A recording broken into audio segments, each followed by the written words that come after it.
तो नमस्कार मेरे प्यारे साथियों। तो आज के इस वीडियो में हम चर्चा करेंगे अनुच्छेद 15 के बारे में। देखिए, आर्टिकल्स की ये सीरीज चल रही है जिसमें हमने पिछले वीडियो में आर्टिकल 14 को डिस्कस किया था। आर्टिकल 14 से लेकर आर्टिकल 18 तक हम अलग अलग प्रकार की समानताओं के बारे में यहाँ चर्चा करेंगे। तो आज के इस अनुच्छेद में हम देखेंगे कि धर्म, जाति, वंश या लिंग के आधार पर कोई भेदभाव अगर किया जाता है तो उसमें सरकार या जो संविधान है वो किस प्रकार से समानता सुनिश्चित करते हैं, और इससे रिलेटेड जितने भी महत्वपूर्ण बिंदु है उन सारे बिंदुओं पर आज के इस वीडियो में हम चर्चा करेंगे। तो चलिए चीज़ों को एक एक करके समझते हैं। सबसे पहले हम बात करें आर्टिकल 15 की हेडिंग की या आर्टिकल 15 के नाम की। तो आर्टिकल 15 कहता है कि धर्म, मूल वंश, जाति, लिंग, जन्म स्थान या फिर इनमें से किसी आधार पर विभेद का प्रतिषेध। ठीक है, थोड़ी सी टफ लैंग्वेज है। विभेद का मतलब है भेदभाव और प्रतिषेध का मतलब है मना। ठीक है, मतलब कि धर्म, मूल वंश, जाति, लिंग, जन्म स्थान के आधार पर आप किसी से भेदभाव नहीं कर सकते, इसकी मनाही करता है आर्टिकल 15।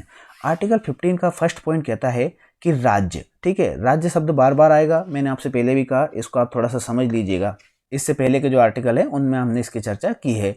तो राज्य जो होगा वो किसी नागरिक के विरुद्ध केवल धर्म, मूल वंश, जाति, लिंग और जन्म स्थान या फिर इनमें से किसी के आधार पर विभेद नहीं करेगा।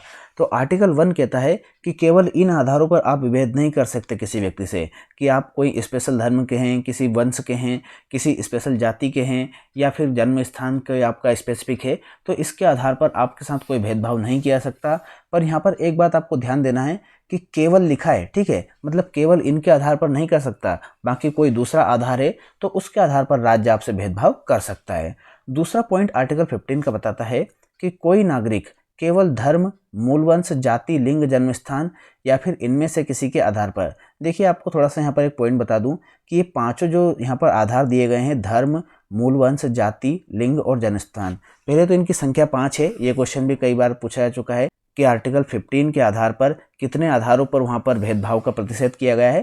तो आपको ध्यान रखना है 5 आधारों पर, और इन पांचों के नाम भी आप थोड़ा सा ध्यान में रखें क्योंकि इससे ऑब्जेक्टिव वाले क्वेश्चन बनते हैं। तो दूसरा पॉइंट बोलता है कि कोई नागरिक केवल धर्म, मूल वंश, जाति, लिंग, जन्म स्थान या इनमें से किसी आधार पर, अब इसमें पॉइंट है अंदर कि दुकान, सार्वजनिक भोजनालय, होटल एवं सार्वजनिक मनोरंजन के स्थानों में प्रवेश, और दूसरा पॉइंट है कि पूर्णतः या अंशतः राज्य निधि से पोषित या फिर आम जनता के प्रयोग के लिए बनाए गए कुएं, तालाबों, स्नान घाटों, सड़कों या फिर कोई सार्वजनिक समागम के स्थानों, इनके उपयोग के संबंध में किसी भी निर्योग्यता, दायित्व, निर्बंधन या शर्त के अधीन नहीं होगा। ठीक है, मतलब आप किसी भी व्यक्ति से, निर्योग्यता का मतलब क्या है, आप उसको पहले से निरयोग्य कर दो। मतलब आप किसी व्यक्ति से ये नहीं कह सकते कि आप किसी धर्म के हैं, किसी वंश के हैं, किसी जाति के हैं, इसलिए आप यहाँ पर आने के निर्योग्य हैं या फिर इसके लिए आप डिसेबल हैं। या फिर आप किसी व्यक्ति को इस प्रकार से दायित्व भी नहीं दे सकते कि आप इस धर्म के हैं तो आप ये दायित्व निभाएंगे, आप इस जाति के हैं तो ये दायित्व आपका होगा।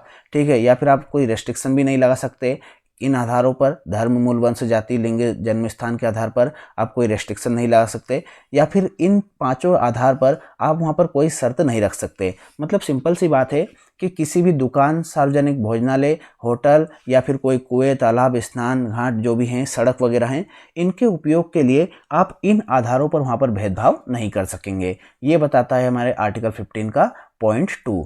अब हम बात करते हैं तीसरे पॉइंट की। तो तीसरा पॉइंट बताता है कि इस अनुच्छेद की कोई भी बात राज्य को स्त्रियों और बालकों के लिए कोई विशेष उपबंध करने से नहीं रोकेगी। ठीक है, अब राज्य ये चाह रहा है कि भैया हम स्त्रियों और बालकों के लिए कोई, उनके विकास के लिए कोई योजना बनाएं, उनके लिए कुछ कार्य करें, तो पुरुष जाके हाई कोर्ट में या सुप्रीम कोर्ट में जाके कह दे कि ये तो भैया लिंग के आधार पर भेदभाव कर रहे हैं। ठीक है, स्त्रियों के लिए योजना बना रहे हैं, हमारे लिए नहीं बना रहे।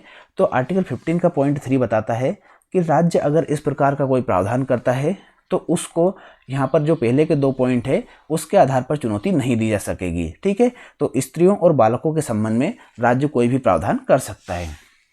अब यहाँ पर चौथा पॉइंट देखने को मिलता है। ये चौथा पॉइंट शुरुआत से ही यहाँ पर नहीं था, इसको प्रथम संविधान संशोधन 1951 के द्वारा आर्टिकल 15 में जोड़ा गया। अब चौथा पॉइंट इसलिए जोड़ा गया क्योंकि यहाँ पर जो अनुसूचित जाति जनजातियाँ हैं उनके उत्थान के लिए शासन को या फिर सरकार को कुछ नियम बनाने थे, पर यहाँ पर पहले ही लिखा गया है कि लिंग के आधार पर, जाति के आधार पर आप कोई भेदभाव नहीं कर सकते। तो यहाँ पर सरकार को समस्या आ सकती थी, तो सरकार ने यहाँ पर चौथा पॉइंट जोड़ा और इसमें एक बात लिखी कि इस अनुच्छेद की या फिर अनुच्छेद 29 के भाग 2 की, अनुच्छेद 29 को अभी आगे चल के हम समझेंगे, जो कि धार्मिक शिक्षा के बारे में यहाँ पर बात करता है। तो इस अनुच्छेद की या फिर अनुच्छेद 19 के भाग 2 की कोई भी बात राज्य को सामाजिक और शैक्षिक दृष्टि से पिछड़े हुए नागरिकों के किसी वर्ग की, ठीक है, जो भी वर्ग सामाजिक और शैक्षिक दृष्टि से पिछड़े हुए हैं या फिर जो अनुसूचित जाति जनजाति के हैं, उनके लिए कोई विशेष उपबंध करने से निवारित नहीं करेगी। तो ये बात यहाँ पर जोर दी गई कि अगर सरकार अनुसूचित जाति जनजातियों या फिर सामाजिक शैक्षिक दृष्टि से पिछड़े हुए नागरिकों के लिए कोई कानून, कोई प्रावधान कर रही है, तो आप उसको इस अनुच्छेद या फिर अनुच्छेद 29 के भाग 2 के तहत चुनौती नहीं दे सकते हैं। ठीक है, अब हम बढ़ते हैं 5वें पॉइंट की तरफ। 5वां पॉइंट भी शुरुआत से इसमें नहीं था, इसको यहाँ पर जोड़ा गया 93वां संविधान संशोधन 2005 के द्वारा और 20/1/2006 से ये इसमें लागू हो गया। आर्टिकल 15 का 5वां पॉइंट बोलता है कि इस अनुच्छेद की या अनुच्छेद 19 के भाग 1 की कोई भी बात राज्य को सामाजिक और शैक्षिक दृष्टि से पिछड़े हुए नागरिकों, ठीक है, वही बात जो हमने पिछले बिंदु में की थी, साथ ही साथ किसी भी वर्ग जो अनुसूचित जाति अनुसूचित जनजाति के हैं, उनके लिए कोई विशेष उपबंध करने से निवारित नहीं करेगी। ठीक है, ये बात तो पिछले अनुच्छेद जैसी हो गई, पर यहाँ पर थोड़ा सा स्पेशल पॉइंट ये है, जहाँ तक ऐसे प्रावधान अनुच्छेद 30(1) में शामिल अल्पसंख्यक शिक्षा संस्थाओं के अलावा, ठीक है, अनुच्छेद 30 में जिन अल्पसंख्यक शिक्षा संस्थाओं की बात की गई है उनके अलावा यहाँ पर बात की जा रही है, उसके अलावा अन्य शिक्षा संस्थाओं जिसमें प्राइवेट शिक्षा संस्थाएं भी शामिल है, चाहे वे राज्य से सहायता प्राप्त करती हो या नहीं, प्रवेश से संबंधित है। ठीक है, मतलब अगर ओवरऑल बात करें तो सरकार यहाँ पर बात कर रही है शिक्षा संस्थाओं में प्रवेश से संबंध में। ठीक है, शिक्षा संस्थाएं जिनमें प्राइवेट शिक्षा संस्थाएं भी शामिल है, प्राइवेट स्कूल प्राइवेट कॉलेज भी हो सकते हैं, फिर चाहे वो राज्य से सहायता प्राप्त करते हो या फिर नहीं प्राप्त करते हो, तो शासन इस प्रकार के नियम बना सकती है कि प्राइवेट स्कूल हो, चाहे गवर्नमेंट स्कूल हो, गवर्नमेंट कॉलेज हो, कोई भी शिक्षा संस्थान हो, सिर्फ अनुच्छेद 30(1) में शामिल जो अल्पशिक्षक शिक्षा संस्थान है उनको छोड़कर इनमें प्रवेश के संबंध में अगर सरकार कोई नियम बनाती है, कोई वहाँ पर प्रावधान बनाती है, तो उसको आप इस आधार पर चुनौती नहीं दे सकते कि ये आर्टिकल 15 का या आर्टिकल 19(1) भाग 6 का ये उल्लंघन है। ठीक है, तो ये था हमारा आर्टिकल 15। उम्मीद करते हैं जानकारी आपको अच्छी लगी होगी। अच्छी लगी है तो प्लीज़ वीडियो को लाइक और कमेंट करके जरूर बताएं। साथ ही साथ हमारे चैनल को सब्सक्राइब करके बेल आइकन को प्रेस कर लें।